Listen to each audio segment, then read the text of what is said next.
Bonsoir à toutes et à tous, bienvenue sur D8. Ravie de vous retrouver pour cette nouvelle édition de Voyage au bout de la nuit. On est ensemble ce soir pour quelques heures de lecture et on vous propose cette nuit une spéciale baccalauréat en vous faisant redécouvrir l'une des œuvres les plus importantes du programme du bac de français chaque année en France. Vous l'aurez deviné, il s'agit de Madame Bovary de Gustave Flaubert, qui est une œuvre, on va dire, assez... pour tout simplement une œuvre majeure de la littérature française, mais également connue dans le monde entier. Il s'agit d'un roman qui s'apparente au courant romantique, mais qui marquera aussi le début du roman réaliste et moderne. Donc, pour ceux parmi vous qui prennent les épisodes en cours, je vais vous résumer l'histoire. Donc, il s'agit de Charles Bovary, un jeune médecin de campagne. L'histoire se passe donc dans la région de Rouen, à la fin du 19e siècle, qui est en fait veuf et qui va épouser en secondes noces. Au moment où on arrive dans le livre, il vient juste d'épouser Emma Rouault, donc maintenant Emma Bovary, qui est une jeune femme, une fille de fermier assez aisée, qui aspire à une vie plus mondaine, plus rocambolesque, et qui pense qu'elle va trouver ça à travers son mariage avec Charles, mais elle va assez rapidement s'ennuyer dans une vie assez monotone, et donc elle fera la connaissance de nouveaux personnages, notamment Léon et Rodolphe, qui deviendront ses amants. Il faut savoir aussi que l'expression bovarisme est d'ailleurs née de cette œuvre, puisque Emma est éternellement en fait insatisfaite et on se rend bien compte tout au long de l'œuvre qu'elle aura beaucoup de mal à être heureuse. En tout cas, je vous propose tout de suite de poursuivre la lecture. On en est au moment où elle vient juste d'emménager avec son nouveau mari, enfin son mari, Charles Bovary. Et donc, c'est à ce moment-là qu'elle va commencer un petit peu on va dire, à déchanter et à se rendre compte que son mariage n'est pas aussi idéal qu'elle l'imaginait. Voilà. Je vous propose aussi de nous retrouver sur les réseaux sociaux en tapant le hashtag VBN. Mais pour l'heure, place à la lecture. Très belle nuit à toutes et à tous sur D8.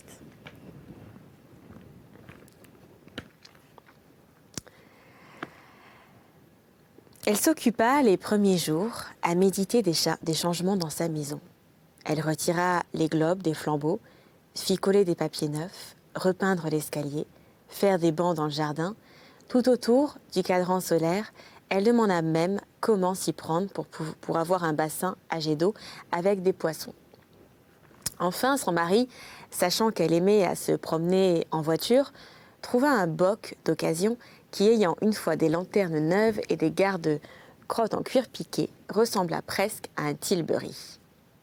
Il était donc heureux et sans souci de rien au monde, un repas en tête-à-tête, une promenade le soir sur la grande route, un geste de sa main sur ses bandeaux, la vue de son chapeau de paille accroché à l'espagnolette d'une fenêtre, et bien d'autres choses encore où Charles n'avait jamais soupçonné de plaisir composait maintenant la continuité de son bonheur.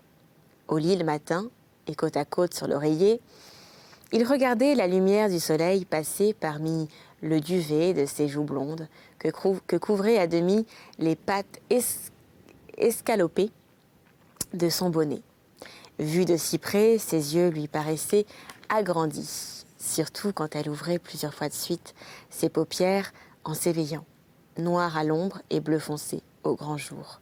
Ils avaient comme des couches de couleurs successives, et qui plus est épaisses dans le fond.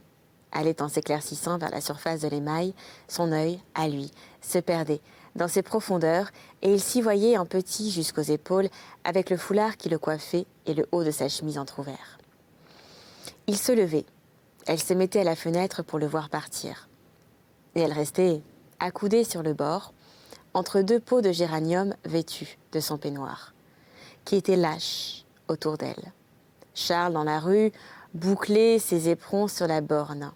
et elle continuait à lui parler d'en haut, tout en arrachant avec sa bouche quelques bribes de fleurs et de verdure qu'elle soufflait vers lui, qui voltigeait et voltigeant, se soutenant, faisant dans l'air des demi-cercles comme un oiseau, allait, avant de tomber, s'accrocher au crin mal peigné de la vieille jument blanche, immobile à la porte. Charles, à cheval, lui envoyait un baiser. Elle répondait par un signe, elle refermait la fenêtre, il partait.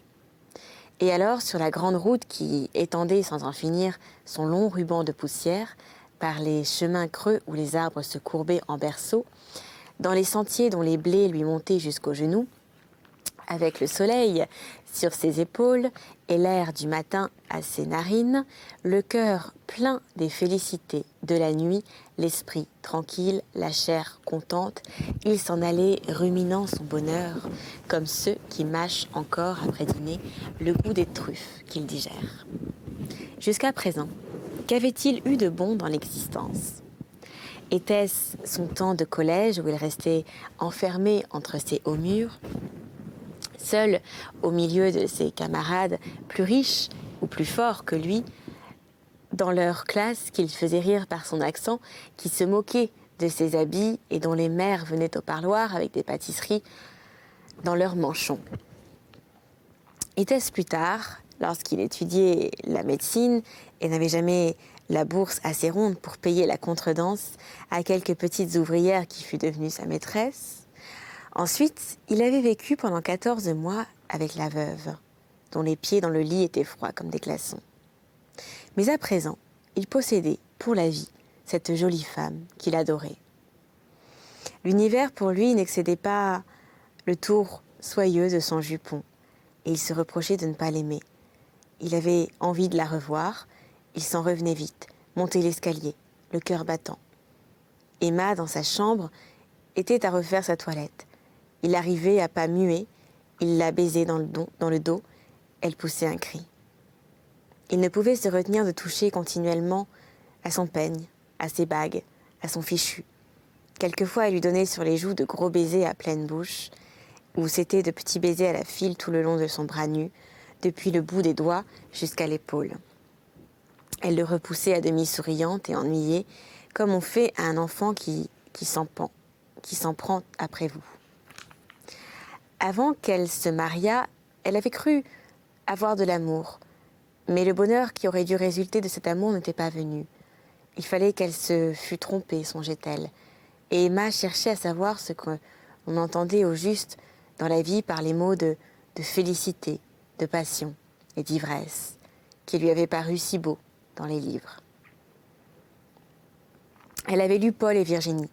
Elle avait rêvé la maisonnette de bambou, le nègre Domingo, le chien fidèle, mais surtout l'amitié douce de quelques bons petits frères qui va chercher pour vous des fruits rouges dans des grands arbres plus hauts que des clochers ou qui courent pieds nus sur le sable vous apportant un nid d'oiseaux. Lorsqu'elle eut 13 ans, son père l'amena lui-même à la ville pour la mettre au couvent. Ils descendirent dans une auberge du quartier Saint-Gervais, où ils eurent à leur souper des assiettes peintes qui représentaient l'histoire de Mademoiselle de la Vallière. Les explications légendaires, coupées çà et là par l'égratignure des couteaux, glorifiaient toute la religion, les délicatesses du cœur et les pompes de la cour. Loin de s'ennuyer du couvent, les premiers temps, elle se plut dans la société des bonnes sœurs, qui, pour l'amuser, la conduisaient dans la chapelle où l'on pénétrait du réfectoire par un long corridor.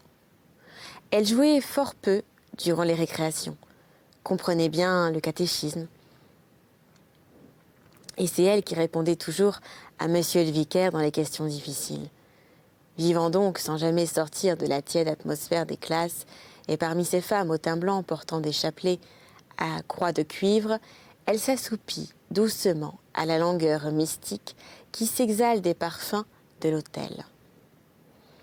De la fraîcheur des bénitiers et du rayonnement des cierges, au lieu de suivre la messe, elle regardait dans son livre les vignettes pieuses bordées d'azur, et elle aimait la brebis malade, le Sacré-Cœur percé de flèches aiguës, ou le pauvre Jésus qui tombe en marchant sous sa croix.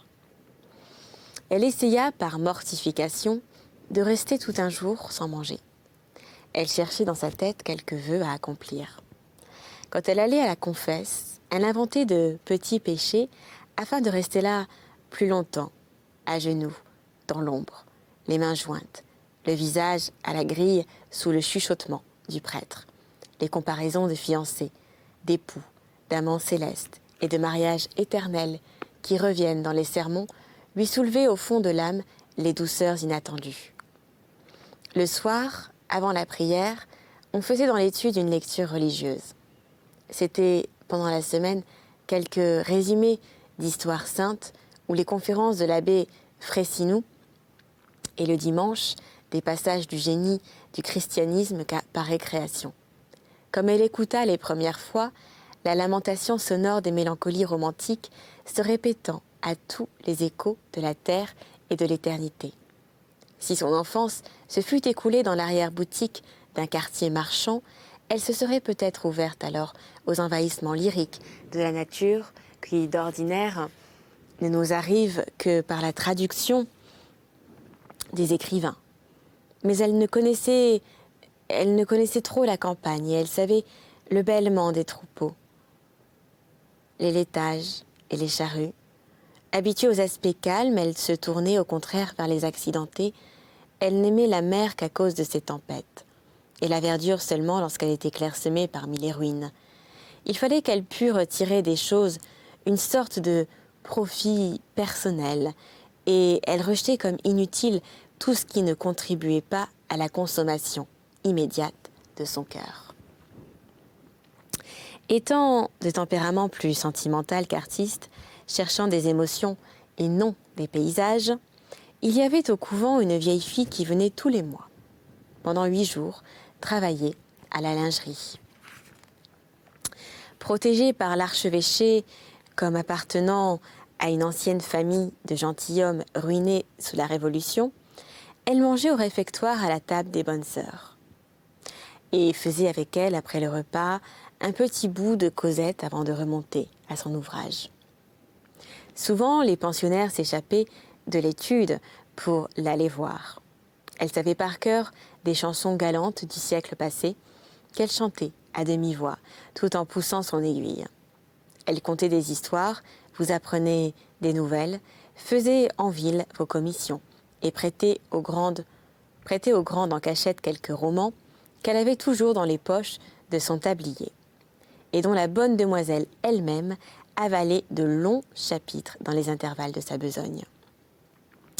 Ce n'était qu'amour, amant, amante, dames persécutées, s'évanouissant dans des pavillons solitaires, postillons qu'on tue à tous les relais, chevaux qu'on crève à toutes les pages, forêts sombres, troubles du cœur, serments, sanglots, larmes et baisers, nacelles, au clair de lune, rossignols dans les bosquets, messieurs, braves comme des lions, doux comme des agneaux, vertueux comme on ne l'est pas, toujours bien mis et qui pleurent comme des urnes.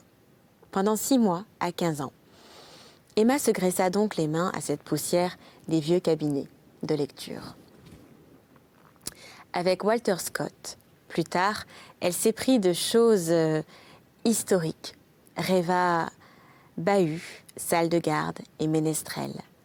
Elle aurait voulu vivre dans quelques vieux manoirs, comme ces châtelaines au long corsage qui, sous le trèfle des ogives, passaient leur jour, le coude sur la pierre et le menton dans la main.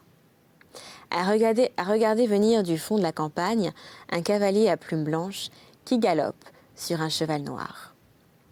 Elle eut dans ce temps-là le culte de Marie Stuart et des vénérations enthousiastes à l'endroit des femmes illustres ou infortunées.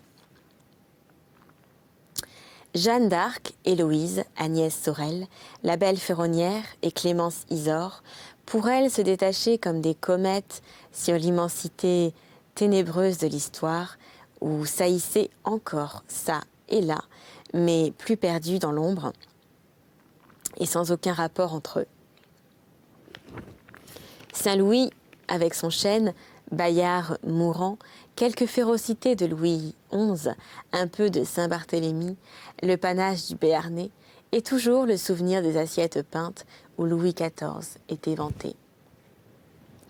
À la classe de musique, dans les romances qu'elle chantait, il n'était question que de petits anges, aux ailes d'or, de madones, de lagunes, de gondoliers, pacifiques compositions qui lui laissaient entrevoir,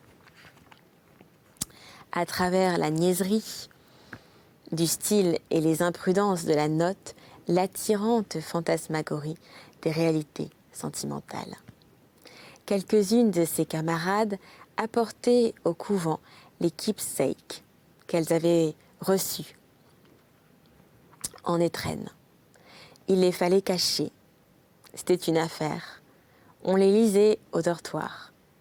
Maniant délicatement leurs belles reliures de satin, Emma fixait ses regards éblouis sous le nom des auteurs inconnus qui avaient signé le plus souvent comte ou vicomte au bas de leurs pièces. Elle frémissait en soulevant de son haleine le papier de soie des gravures qui se levait à demi plié et retombait doucement contre la page. C'était derrière la balustrade d'un balcon un jeune homme en court manteau qui serrait dans ses bras une jeune fille en robe blanche, portant une aumônière à sa ceinture.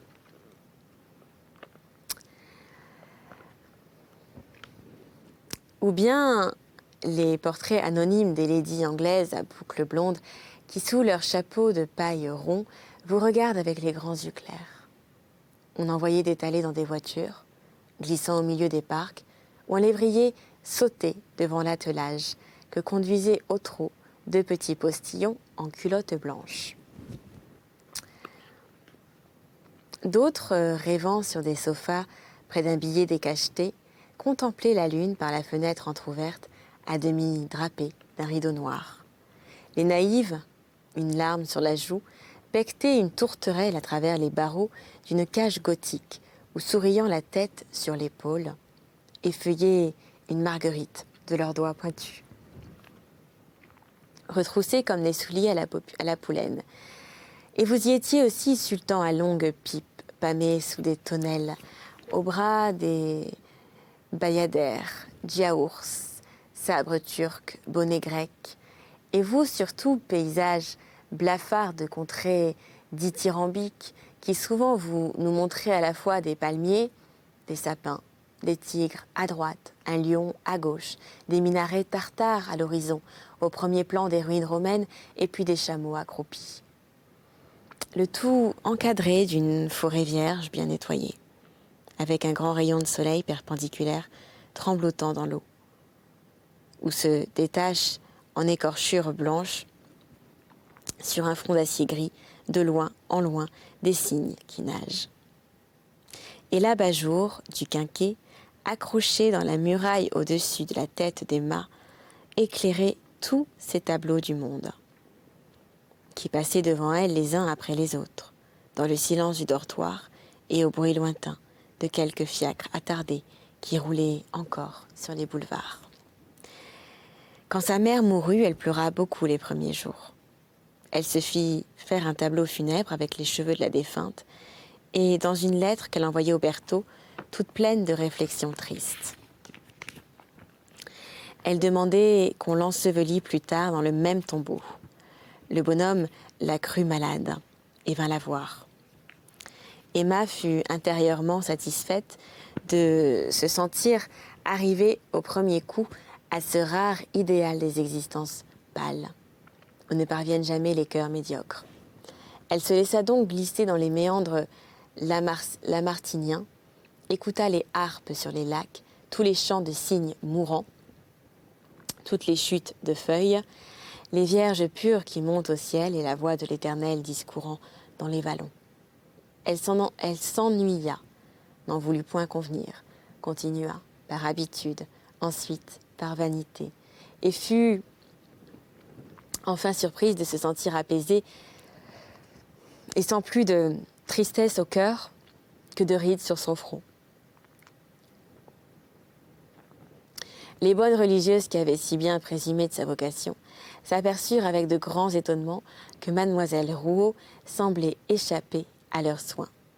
Elle lui avait en effet tant prodigué les offices, les retraites, les neuvaines, les sermons, si bien prêché le respect que l'on doit aux saints et aux martyrs et donné tant de bons conseils pour la modestie du corps et le salut de son âme qu'elle fit comme les chevaux que l'on tire par la bribe. Elle s'arrêta court et le mors lui sortit des dents. Cet esprit positif, au milieu de ces enthousiasmes, qu'on avait aimé l'Église pour ses fleurs, la musique pour les paroles, des romances et la littérature pour ses excitations passionnelles. S'insurger devant les mystères de la foi, de même qu'elle s'irritait davantage contre la discipline, qui était quelque chose d'antipathique à sa constitution. Quand son père la retira de pension, ou ne fut point fâché de la voir partir. La supérieure trouvait même qu'elle était devenue dans les derniers temps peu révérencieuse envers la communauté. Emma, rentrée chez elle, se plut d'abord au commandement des domestiques, prit ensuite la campagne en dégoût et regretta son couvent. Quand Charles vint au Berthaud pour la première fois, elle se considérait comme fort désillusionnée, n'ayant plus rien à apprendre, ne devant plus rien sentir. Mais l'anxiété d'un état nouveau, ou peut-être l'irritation causée par la présence de cet homme, avait suffi à lui faire croire qu'elle possédait enfin cette passion merveilleuse qui jusqu'alors s'était tenue comme un grand oiseau au plumage rose planant dans la splendeur des ciels poétiques. Et elle ne pouvait s'imaginer à présent que ce calme où elle vivait fût le bonheur qu'elle avait rêvé. Elle songeait quelquefois que c'était là pourtant les plus beaux jours de sa vie. La lune de miel, comme on disait, pour en goûter la douceur, il eût fallu sans doute s'en aller vers ces pays à noms sonores où les lendemains de mariage ont de plus suaves paresses. Dans des chaises de poste, sous des stores de soie bleue, on monte au pas des routes escarpées, écoutant la chanson du postillon qui se répète dans la montagne avec les clochettes des chèvres et le bruit sourd de la cascade. Quand le soleil se couche, on respire au bord des golfes le parfum des citronniers. Et puis le soir, sur la terrasse des villages, seul et les doigts confondus, on regarde les étoiles en faisant des projets. Il lui semblait que certains lieux sur la terre devaient produire du bonheur, comme une plante particulière au sol et qui pousse mal tout autre part. Que ne pouvait-elle s'accouder sur le balcon des chalets suisses ou enfermer sa tristesse dans un cottage écossais avec un mari vêtu d'un habit de velours noir à longue basque et qui porte des bottes molles, un chapeau pointu et des manchettes. C'est donc là-dessus que l'on va s'arrêter pour cet épisode-là, mais on se retrouve prochainement pour la suite de cette édition spéciale baccalauréat où l'on redécouvre ensemble une œuvre de Gustave Flaubert qui s'intitule Madame Bovary. D'ici là, n'oubliez pas de nous retrouver sur les réseaux sociaux pour vos avis, vos commentaires, vos impressions sur l'émission en tapant hashtag VBN ou également sur le site de la chaîne www.d8.tv. D'ici là, je vous embrasse, passez une très bonne nuit et une très très belle soirée à toutes et à tous sur D8.